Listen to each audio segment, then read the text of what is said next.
ہم سب کو سوچنا چاہیے کہ قرآن کی کس حکم کو میں ابھی تک نہیں مان پا رہی. تو آپ دیکھیں گے اس کے پیچھے رکاوٹ کیا ہے. اس کے پیچھے رکاوٹ ہمارا اپنا نفس ہے، ہمارا اپنا دل ہے. جس چیز کو ہمارا دل مان جائے، چاہے ساری دنیا اس کو برا بھلا کہتی رہے، ہم کر لیتے ہیں. ایک لڑکی اگر اپنا گھر چھوڑ کر بھاگتی ہے تو گھر والوں کی پروٹیکشن، عزت، جو اس کو سہولتیں وہاں ملی ہوئی ہیں، وہ ساری چیزیں چھوڑ کر صرف ایک بات سے ناراض ہو کر کے اس کی بات کوئی نہیں مانی گئی، وہ گھر چھوڑ کے چلی جاتی ہے. یا کسی لڑکے کی محبت میں گرفتار ہو کر ماں باپ کو اور عزیزوں رشتہ داروں اور زندگی کی ہر سہولت کو چھوڑ کر چلی جاتی، تو اس نے بھی دراصل کیا کیا ہے؟ نفس کو الہ مانا ہے نا، اپنے نفس کو پوجا ہے، دل کی خواہش کے پیچھے ہر چیز قربان کر ڈالی.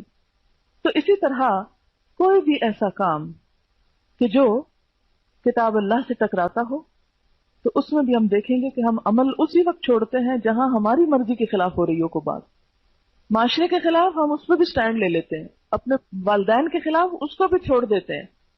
سب کو ہم چھوڑ سکتے ہیں، لیکن سب سے مشکل ترین امتحان، سب سے سخت ترین امتحان اپنے دل کی مرضی کو چھوڑنا ہے. سب سے سخت بات.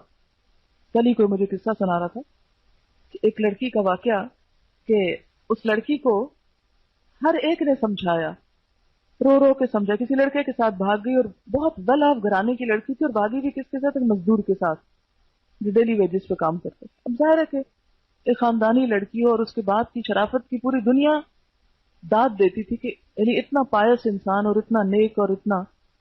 اب بیٹی جو ہے وہ کسی ایسے شخص کے ساتھ چلی گئی. اب آپ خود سوچیں کہ خاندان کے لیے کتنی بدنامی کی بات ہے، کتنی بری شہرت ہے. دادی گئی، نانی گئی، ماں گئی، دوست، عزیز، رشتہ دار، ہر ایک نے سمجھایا، لیکن لڑکی نہیں مانی.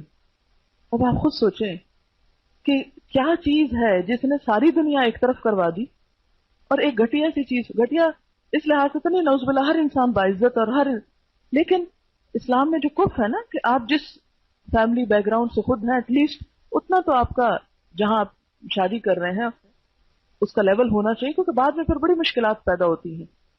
اگر وہ لیول ایک نہ ہو، ذرا نیچے کا لیول ہو، تو عموماً لڑکی اس کو اڈاپٹ نہیں کر پاتی. لیکن کسی کی نہیں سنی، جیل میں رہی، ماریں کھائیں، ہاسپٹل پہنچی، ہر کام ہوا، لیکن جو دل کی بات ہے اس کو نہیں چھوڑا. تو اب آپ دیکھیں، ماں باپ چھوڑ سکتا ہے انسان، چھوڑ دیے، سب رشتہ دار چھوڑ دیے، ماں باپ کی عزت قربان کی، اپنا گھر، اپنا مال و دولت، ہر چیز قربان کی، لیکن ایک دل کی مرضی پہ چل کے ایک چیز کو جو اختیار کیا تو اس سے نہ ہٹی. تو اسی لیے دل کی خواہش جو ہے، اس کے خلاف کوئی کام کرنا دنیا کا سب سے مشکل ترین کام ہوتا ہے. اور جو شخص اس میں کامیاب ہو جائے، اپنے نفس کے خلاف چلنے میں کامیاب ہو جائے، اپنے دل کی مرضی کے خلاف چل سکے، وہی دراصل کامیاب انسان ہے.